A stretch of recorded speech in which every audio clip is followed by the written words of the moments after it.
5, 4, 3, 2, 1, 0.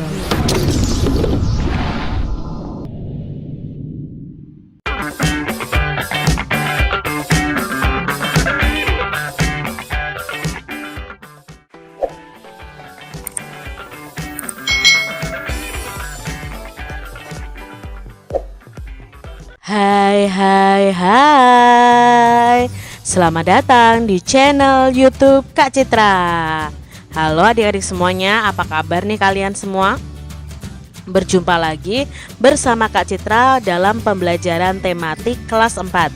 Hari ini kita akan belajar bersama-sama untuk mata pelajaran tematik tema 3, peduli terhadap makhluk hidup, subtema 2, keberagaman makhluk hidup di lingkunganku, pembelajaran yang keempat.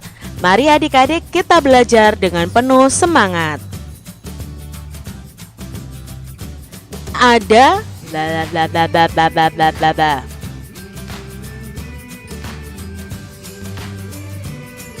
apa dampak dari perburuan hewan liar? Sikap apa yang harus kita lakukan dengan hewan-hewan liar? Nah adik-adik, hari ini kita akan belajar tentang dampak dari perburuan liar dan bagaimana sikap kita terhadap hewan-hewan liar. Perburuan hewan liar akan membawa dampak yang tidak baik adik-adik. Dampak tersebut bisa menyebabkan hewan punah dan kerusakan lingkungan kita. Ayo kita pelajari lebih lanjut. Harimau masuk desa, warga cemas. Beberapa minggu belakangan ini, warga Desa Badung hidup dalam kecemasan. Hal ini terjadi karena beberapa kali terlihat beberapa ekor harimau masuk ke area pemukiman warga. Desa Badung memang terletak tak jauh dari hutan. Harimau-harimau tersebut memang belum mengganggu warga. Mereka hanya berkeliaran seperti sedang mencari makan. Warga Desa Badung berupaya mengamankan ternak peliharaan mereka. Ketika malam tiba, warga pun bergantian melakukan ronda untuk menjaga agar harimau-harimau tersebut tidak mengganggu. Sesungguhnya apa yang terjadi pada warga sudah lebih dahulu dirasakan oleh harimau-harimau penghuni hutan tersebut. Warga memang sering masuk ke hutan dan melakukan penebangan hutan untuk memperluas ladang kopi mereka. Tentu saja, hal ini mengakibatkan habitat hewan hutan semakin sempit. Hak hidup hewan yang menjadi penghuni hutan terganggu. Pohon-pohon yang menjadi sumber makanan hewan-hewan kecil dirusak. Akibatnya, hewan-hewan kecil tersebut mencari makan di tempat lain. Nah, hewan besar seperti harimau yang memangsa hewan kecil pun kehilangan haknya untuk mencari makan di habitatnya sendiri. Naluri untuk meneruskan kehidupanlah yang membuat harimau-harimau tersebut kemudian mencari makan di tempat lain. Itulah sebabnya harimau pun masuk ke Desa Badung. Jika demikian, apakah harimau yang mengganggu hak hidup warga Desa Badung atau justru warga Desa Badung yang mengganggu hak hidup harimau di hutan?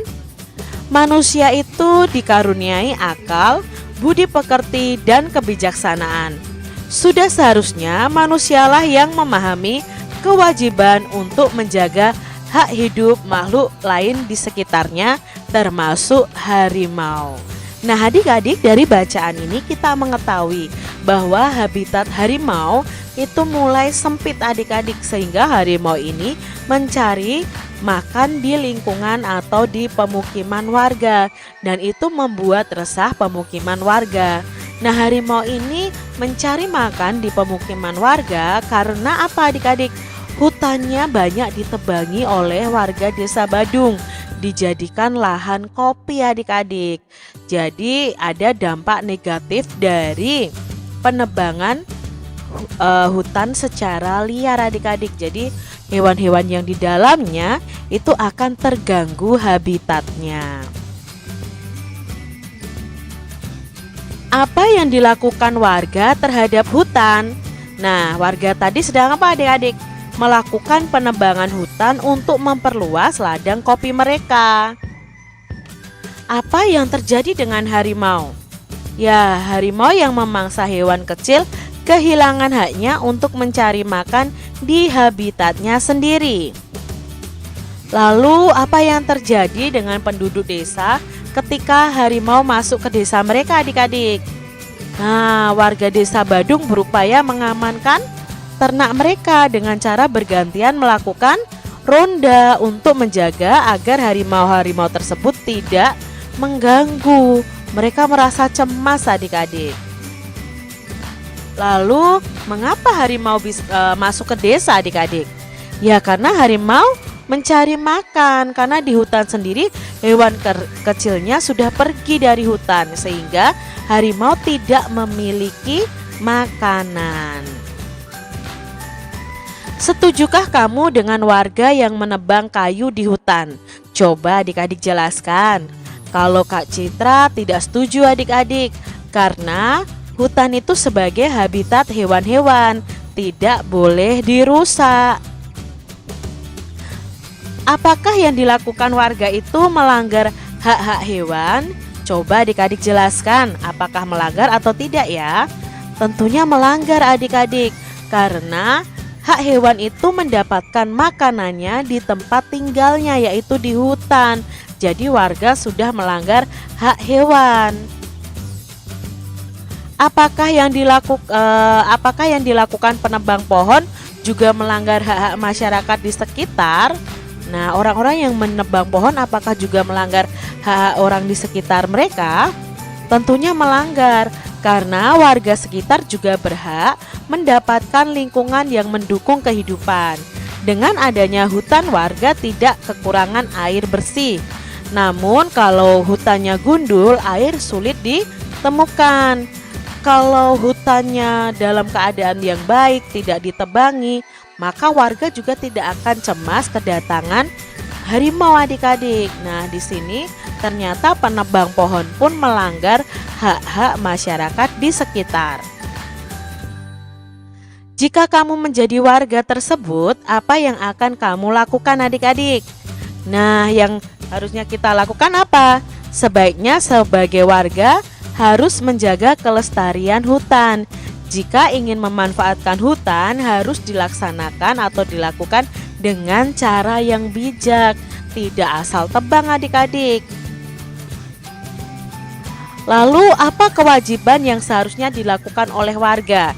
Nah, di sini kewajiban warga adalah menjaga kelestarian alam, salah satunya adalah hutan. Hutan harus dijaga agar tidak rusak. Jika hutan rusak, maka kerugian juga akan dialami oleh warga. Salah satunya tadi hewan-hewan yang buas, hewan-hewan yang liar, mereka datang ke pemukiman warga untuk mencari makan. Nah, adik-adik, kita sebagai manusia ya yang punya akal, punya pemikiran, kita harus mengambil langkah yang bijaksana. Hutan boleh dimanfaatkan, tetapi tidak boleh dieksploitasi. Dieksploitasi itu digunakan secara berlebihan tanpa kita memikirkan dampaknya. Beberapa orang berburu hewan liar dengan berbagai alasan. Nah, mereka berburu hewan liar itu alasannya apa? Dijadikan pakaian, lalu dijadikan pemburu ya. Jadi sebagai kebanggaan bisa berburu, lalu dijadikan sebagai alat-alat untuk penunjang kegiatan upacara adat. Nah, di sini setujukah kamu dengan alasan tersebut? Nah, coba jelaskan apakah kamu setuju jika berburu hewan liar itu dijadikan pakaian? Tentunya tidak setuju, karena membuat pakaian dari kulit hewan itu bisa mengganggu kelestarian hewan. Lalu setujukah kamu dengan alasan tersebut? Pemburu ya, alasan pemburu ini tidak setuju karena memburu dapat mengakibatkan hewan punah. Dan apakah kalian setuju jika perburuan hewan itu ada hubungannya dengan kegiatan upacara adat? Tentunya tidak setuju karena memanfaatkan bulu hewan dapat mengancam kelestarian hewan. Lalu apa dampaknya bagi lingkungan? Tentu dampaknya bagi lingkungan mengakibatkan banyak perburuan liar, banyak hewan mati dan keseimbangan alam terganggu. Nah, banyak hewan mati karena dimanfaatkan bagian tubuhnya untuk kegiatan upacara adat. Itu tidak boleh juga dilakukan adik-adik. Lalu apakah dampak bagi orang lain? Ya, dampaknya bagi orang lain ya tentunya dengan memakai baju dari kulit hewan berarti merampas hak orang lain juga, merampas hak hewan juga adik-adik. Lalu dampaknya bagi orang lain ini, pemburuan ini dengan memburu hewan merampas hak orang lain juga. Karena apa? Nah, orang lain akan mendapatkan dampaknya juga adik-adik seperti tadi ya. Lalu untuk kegiatan upacara dengan menggunakan bulu pada upacara adat ini melanggar hak warga lain juga. Lalu apakah perbuatan dalam gambar tersebut melanggar hak orang lain? Ya, semuanya itu melanggar hak orang lain adik-adik. Karena hak orang lain itu berhak menikmati keragaman hewan. Lalu orang lain itu juga berhak merasakan keseimbangan hewan. Dan orang lain atau warga itu juga berhak mendapatkan keindahan dari bulu burung tersebut saat burung tersebut masih hidup adik-adik. Nah, lalu apa saranmu adik-adik? Nah, sebaiknya membuat pakaian itu dengan bahan yang lain saja. Misalnya dengan bahan sintetis, tidak memakai kulit hewan. Nah, sebaiknya hewan juga jangan diburu untuk alasan apapun. Dan sebaiknya hiasan pada upacara adat dapat menggunakan bahan lain selain bulu burung. Dengan alasan apapun, perburuan hewan liar itu tidak dibenarkan. Jadi kalau kita berburu ya adik-adik ya, hewan-hewan yang diburu akan menjadi punah dan habis adik-adik. Jadi kalau kalian nanti sudah dewasa, jangan lakukan perburuan hewan liar. Demikian tadi adik-adik pembahasan kita di mata pelajaran tematik kelas 4 tema 3 subtema 2 pembelajaran yang keempat. Semoga video pembelajaran ini bermanfaat ya untuk adik-adik semuanya. Dan sampai jumpa lagi di video pembelajaran Kak Citra selanjutnya. Tuhan memberkati. Jangan lupa tekan tombol subscribe, lalu tekan loncengnya, tekan juga tombol like, lalu share ke media sosial kalian. Jangan lupa untuk ikuti media sosial Kak Citra. Terima kasih.